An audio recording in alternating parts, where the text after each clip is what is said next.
শ্রমিক কর্মচারীরা উচ্চ উচ্চ আদালতের রায় কার্যকর করার জন্য আদালত অবমাননার মামলা করেছেন। সেই মামলায় আজকে মাননীয় ডিভিশন বেঞ্চ জুটমিল কর্তৃপক্ষ এবং রাজ্য সরকারের শীর্ষ আধিকারিকরা যারা আদালত অবমাননার মামলা অভিযুক্ত তাদেরকে আপাতত 8 সপ্তাহ সময় দিয়েছে উচ্চ আদালতের রায় সম্পূর্ণভাবে কার্যকরী করার জন্য। ইতিমধ্যে জুটমিল এবং রাজ্য সরকারের তরফে জানানো হয়েছে যে এখন অবধি 191 জন শ্রমিককে হাইকোর্টের রায় অনুযায়ী আর্থিক বরাদ্দ করা হয়েছে। এতে জুটমিলের 30 কোটি টাকা খরচ হয়েছে। আর জুটমিলের হিসাব অনুযায়ী আরও 227 জন হাইকোর্টের রায় অনুযায়ী আর্থিক সুফল পাবেন। সেটা খরচ তার জন্য জুটমিলের আরও 35 কোটি টাকা প্রয়োজন। সেই 35 কোটি টাকা জোগাড় করার জন্য জুটমিল কর্তৃপক্ষ রাজ্য সরকারের সাহায্যে ব্যাংক থেকে 200 কোটি টাকা লোনের জন্য দরখাস্ত করেছে এবং জুটমিলের বিভিন্ন জমি এগুলো বিক্রি করার জন্য জরুরি ভিত্তিতে পদক্ষেপ নেওয়া হয়েছে। তার ফলে তারা রাজ্যরা আজকে আদালতকে বলেছে যে আমরা সমস্ত প্রচেষ্টা গ্রহণ করছি যাতে করে দ্রুত আদালতের রায় কার্যকরী করা যায়।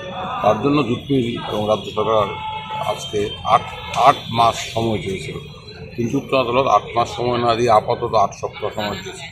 এখানে উল্লেখযোগ্য যে সেপ্টেম্বরে 2018 সেপ্টেম্বরে আমাদের উচ্চ আদালতের তৎকালীন প্রধান বিচারপতি অজয় রাষ্ট্রপতি একগুচ্ছ রিট মামলায় রায় দিয়ে রাজ্য সরকার এবং জুটমিলকে নির্দেশ দিয়েছিল যে সংশোধিত বেতনক্রমের সুপারিশ জুটমিল শ্রমিক কর্মচারীদের বিভিন্ন ভাতা সমেত এক শ্রেণীভুক্তকে দিতে হবে। এই রায়ের বিরুদ্ধে রাজ্য সরকার এবং জুটমিল উচ্চ আদালতের ডিভিশন বেঞ্চে আপিল করে। এই আপিল 2022 সনে আপিল খারিজ হয়ে যায়। পরবর্তী সময় রাজ্য সরকার সুপ্রিম কোর্টে যায়। সুপ্রিম কোর্ট SLP খারিজ করে দিয়ে নির্দেশ দেয় 6 মাসের মধ্যে রায় কার্যকর করতে হবে। কিন্তু 6 মাসের মধ্যে রাজ্য সরকার এবং জুটমিল রায় কার্যকর করার জন্য কোনো পদক্ষেপ গ্রহণ করেনি। তার জন্য আদালত অবমাননার মামলা হয়।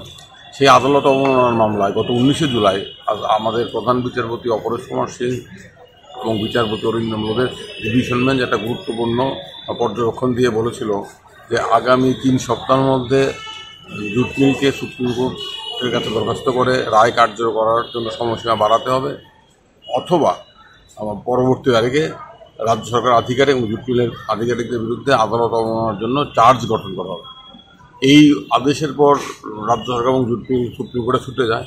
সুপ্রিম কোর্ট এই 17 জুলাই রায় কার্যকর করার জন্য যে 6 মাস সময় দিয়েছিল সেই সময়সীমা বাড়াতে অস্বীকার করে, কিন্তু বলে জুটমিল এবং রাজ্য সরকার আদালত মামলা উচ্চ আদালতের কাছে তারা সমস্ত বক্তব্য রাখবে। যদি উচ্চ আদালত মনে করে যে তা জুটমিল এবং রাজ্য সরকার আন্তরিকভাবে প্রচেষ্ট এই রায় কার্যকর করার জন্য, তাহলে প্রয়োজনীয় আদেশ দিতে পারে।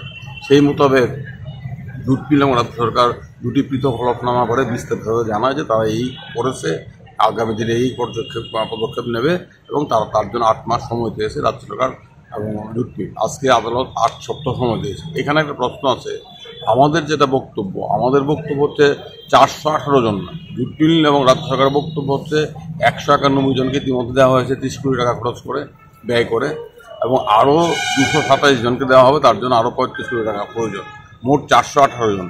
কিন্তু রায়ের নির্দেশ অনুযায়ী মোট প্রায় 1,000 শ্রমিক কর্মচারী পাবেন, যারা 96 চাকরিতে ছিলেন কিংবা তার পরবর্তী সময় চাকরি করেছেন, তারা সবাই পাবে। এখানে এই সংখ্যাটা 418 নয়, প্রায় 1,000 হবে। আমরা এই বিষয়টা আদালতের দৃষ্টিতে আগামী দিনে আনবো।